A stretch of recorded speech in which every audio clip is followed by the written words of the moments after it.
The concept of power is perhaps the most fundamental concept in the field of political science, as all politics is about power, who has it, how it is used, and on what basis is it exercised. So, in this lecture, we'll understand the concept of power and what are the structures of power. Power may be regarded as one of the central concepts of political science, as it is said that the concept of power holds the same position in the field of political science as the concept of money holds the position in the field of economics. Its importance can be better understood by Morganthu's view on power, who held that politics is nothing but a struggle for power. And it was Russell who defined power as the production of intended effects, which means that power denotes the ability of a person to fulfill his desire or to achieve his own objectives in a certain situation. See, normally we understood power as position of control or authority or influence over others, as it is a relationship in which individual or we can say group is able to exert influence over the minds and even the actions of the others. Therefore, the concept of power is linked to the ability to achieve a desired outcome, as it is seen as the capacity to make formal decisions in which some way or the other are binding upon others. For example, whether these decisions are made by teachers in the classroom or by the principals to the teacher or by parents in the family or by government in relation to the whole of the society. And basically, power always entails a social relationship between at least two factors or two actors involved, because it cannot be an attribute of one person alone. See, for example, to say that an individual has power is meaningless unless it is stated over whom this power is exercised. Therefore, an individual or group of individuals who hold power are able to get others to do what they want them to do. Further, power always gives rise to asymmetry in relations, which means that those who have greater access to limited resources, example, control over finances or ownership of means of production or any other valuable resources, are more powerful than those who do not have the opportunities to control such resources. The use of sanctions in imposing one's will is an important constituent of power, as it is exercised when compliance or obedience is attached by creating the fear of severe sanctions for non-compliance, and on this basis power often differs from influence. Power, to be effective and stable, often takes the character of authority, which ensures social acceptance and effective implementation of rules, policies, and decisions. Authority also comprehends legitimacy, that is, capacity to secure willing obedience. See, use of force, coercion, or sanctions may be resorted to only when legitimacy fails to work. So, it is therefore necessary to understand the precise relationship between power, authority, and legitimacy. Authority consists of two important components: power and legitimacy. Legitimacy of an act or an arrangement implies that the members of society treat that arrangement as beneficial to society as a whole and for themselves individually. So ultimately, they willingly tend to abide by it. But in case of power, it involves capacity to get a decision obeyed by others against their own will, as it may involve the use of force.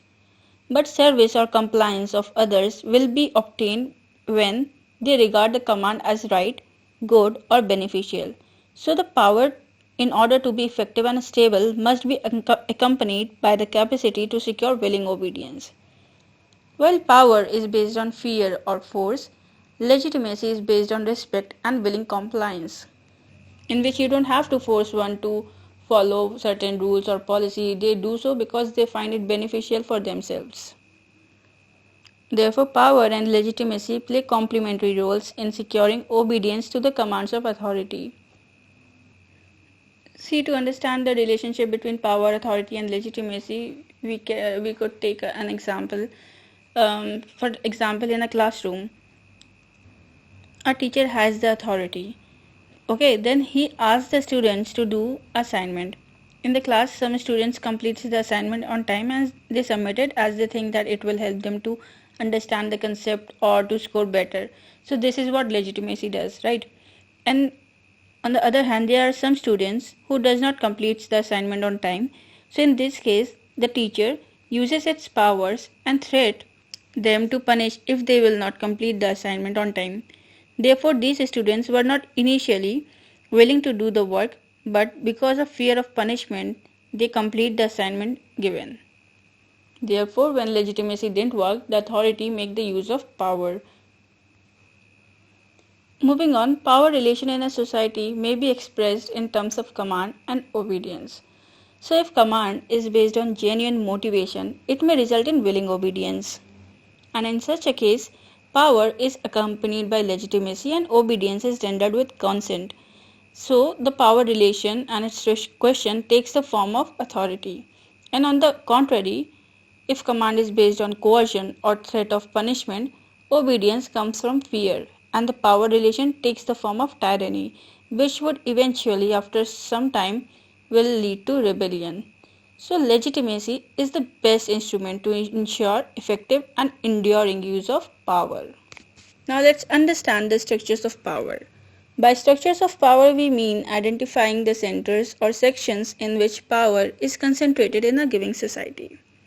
This approach to the study of politics is typically a modern approach, and it should not be confused with the traditional approach, which recognizes a threefold division of powers of a government between legislative, executive, and judicial organ, and tried to describe them according to the formal constitution of a given country. The modern approach marks a departure from the traditional one as it implies a shift in focus from the formal organization as mentioned above to the informal one, like the political parties, pressure groups, or mass media. By identifying the categories of people who actually wield power, although the constitution guarantees equality of status and opportunity. So, power in a country is always rooted in its socio-economic and ideological structures. So, it is therefore necessary to discover the real sources or structures of power in society in order to understand its politics. We therefore identify such groups in a society out of which one group has constantly exercised power over another group, and therefore different schools of thought have offered different answers to this question. Like Marxist school of thought views the situation in class perspective, elitist school of thought holds that an elite always dominates the masses, and finally the pluralist theory upholds group perspective on power, which tries to show that several groups in society have their own share in their exercise of power. So let's discuss each of these three groups and their perspective in details. Now let's discuss class perspective and understand how class is the structure or the center of power. This perspective on power was developed by Karl Marx and Friedrich Engels in the mid of the 19th century. And according to this theory, political power is the product of economic power. In other words, the tree of political power grows on the roots of economic power, and the roots of economic power are vested in the ownership of the means of production. So as we know from the ages of civilization, society has always been divided into two antagonistic classes, haves and have-nots, on the basis of the ownership of the means of production. For example, in the ancient society, these classes were represented by masters and slaves, in the medieval society by lords and serfs, and in the modern capitalist society by capitalist and the worker class.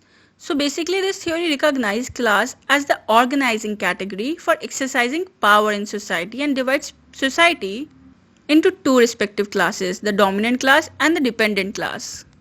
Those who manage to grab ownership of the means of social production organize themselves into the dominant class and force the rest of the society to do hard work on the terms and conditions determined by the dominant class.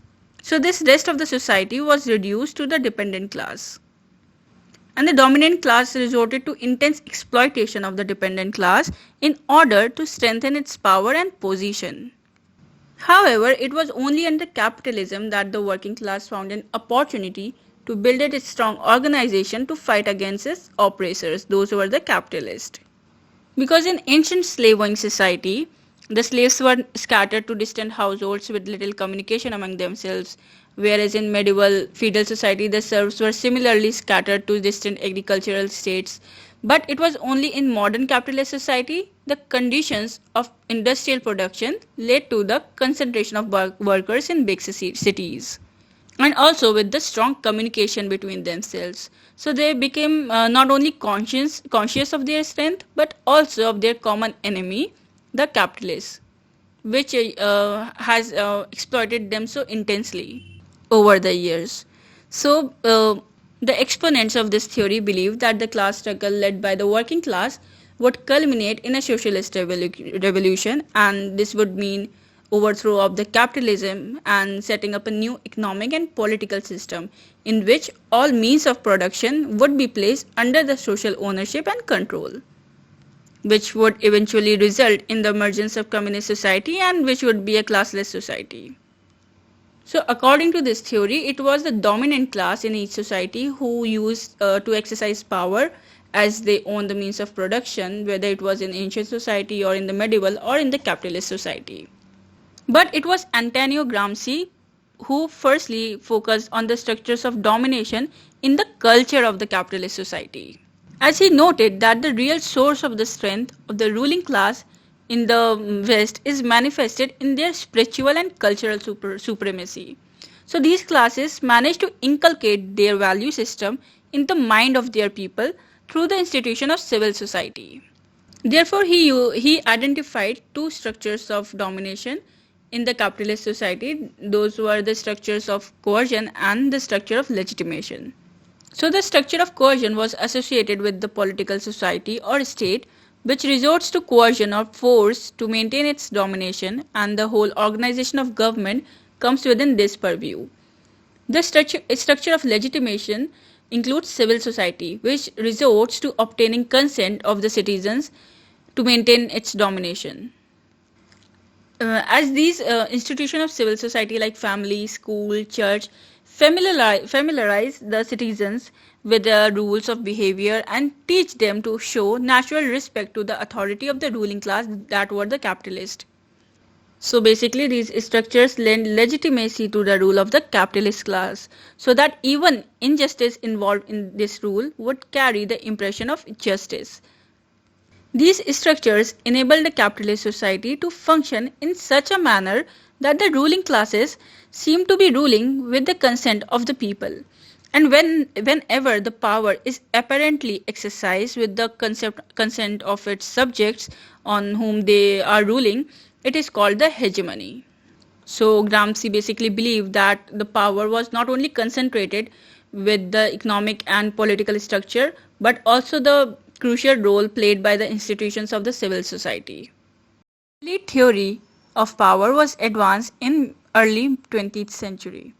The term elite was derived from French, where it meant something to be excellent, and accordingly the elite theory tends to divide society into excellent, those were the elites, and the ordinary people, who were the masses. So like the class theory, elite theory accepts a broad division of society into dominant and dependent groups, but unlike class theory, elite theory treats this division as somewhat natural and functional, and it regards competence and aptitude and not the emergence of private property to be responsible for this division. And they also believe that this division does not give any rise to injustice in society, hence the masses need not rise in revolt against the ruling class, because they both compensate each other in sustaining the social organization. This theory was mainly propounded by Vilfredo Pareto, Mosca, Robert Michels, and C. Wright Mills. And they all gave their different views or concepts on elite theory, like Pareto's circulation of elites, Mosca's ruling class, Michels' iron law of oligarchy, and Mills' power elite. Let's discuss these following in details. Alfredo Pareto, in his Mind and the Society, firstly used the term elite to indicate a superior social group, that is a group of people who show highest ability in their fields of activity, whatever its nature might be. And this group of people was a minority group which took all the major decisions in a society. And the other part of society which fell short of this level of ability was termed as mass of the people or masses. And these masses were characterized by the lack of qualities of leadership as well as the fear from responsibility. See, they feel that in public life it would be safe to follow the elite. Further, within the elite, Pareto distinguished between two types of elites, the governing elites and the non-governing elites. The governing elites were the one that wields power for the time being, while the non-governing were constantly endeavors to replace by showing greater ability and excellence. So there was constant competition for power between the governing and the non-governing elites. This results in what is called the circulation of elites. And in any case, masses have no chance of entering the ranks of elites. So the power in the society was always within the hands of elites. Further, Gaetano Mosca, in his noted work The Ruling Class, postulated that the people are necessarily divided into two groups, the rulers and the ruled. The ruling class controls most of the wealth, power, and prestige in society. The ruled are not competent to replace it. Whatever form of government might be adopted, it was always this minority which exercises all power in society. He defined ruling class as a political class that represents the interests of the most important and influential groups, especially in a parliamentary democracy. While Pareto regards intelligence and talent as the outstanding qualities of the elite, Mosca's ruling class was distinguished by its capacity of organization, and he argued that the dominance of the ruling class was essential to provide for proper organization of the unorganized majority, that were the masses. And moreover, the members of the ruling minority always enjoys a high degree of esteem in the eyes of the people because of their outstanding qualities. Robert Michels made an important contribution to the development of the elite theory, as he propounded his iron law of oligarchy. He proceeded to demonstrate that every organization, whatever its original aim, is eventually reduced to oligarchy, that is, the rule of the few chosen ones, who tend to use their authority in self interest. So he held that the majority of human beings are permanently incapable of self government. So they have to bank upon their leaders for pursuing their social objectives. Trade unions, political parties, and other organizations are the vehicles of such leadership. So, what is iron law of oligarchy? He points out that in any organization, may be set up with the democratic aims, but as the organization grows in size and complexity with time, its management is left to the professional experts.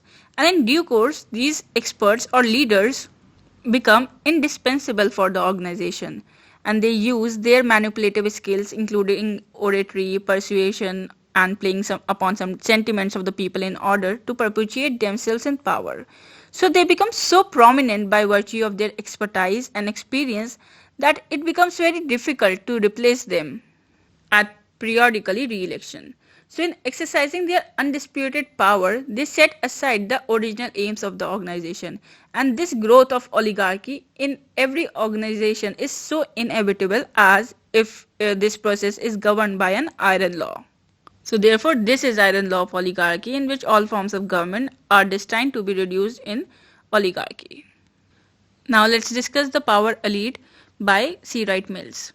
So he presented a new version of the elite theory in his famous work The Power Elite in 1956.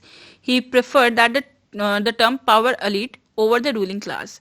While Marxian concept of the ruling class implied that an economic class would exercise all political power in society, his concept of power elite implied a combination of several groups who exercised all power by virtue of their high status in all important spheres of social life. It signified an inner circle of power holders in modern American society. Mills observed that modern American society was ruled by a set of three loosely interlocking groups who had come to occupy the pivotal positions of powers. These were the captains of industry, secondly the military leaders, and thirdly the prominent politicians. So these three groups taken together constituted the power elite. So in other words, the top groups in economics, military, political organization in the United States were linked by ties of families and friendship and shared common social backgrounds. And according to Mill, the power elite constitute a self-conscious class whose members help each other on the basis of mutual understanding, tolerance, and cooperation in order to strengthen each other's power and position. Group perspective on power corresponds to pluralist theory. Whereas class perspective and elite perspective on power maintain that exercise of power divides the society into two broad categories, the dominant and the dependent groups. But in pluralist theory of power, it does not subscribe to this view. And according to this theory, power in society is not concentrated in a single group, but it is dispersed amongst a wide variety of social groups, and these groups are largely autonomous and also independent centers of decisions. Organizations of workers, peasants, traders, industrialists, consumers, etc., could be cited as examples of such groups in the contemporary society. So, these groups cannot be classified into dominant and dependent groups. They have their share of power in their respective spheres of operation. The pluralist theory gives a description of actual distribution of power in society and as well as its justification. This theory is based on the philosophy of pluralism, which upholds a political system suited to a pluralist society. And such a society is in which power and authority are not concentrated in a particular group but are spread into various centers of decision making. And in such a society, individuals may be divided into several competing groups according to their status and interest, but politically they continue to be the members of the same community. They owe allegiance to the same state, they are governed by the same law and public policy, and they enjoy equal rights as citizens. Hence, this pluralist theory or the group theory represents a social system in which there is the coexistence of variety of social customs, cultural traits, and religious beliefs.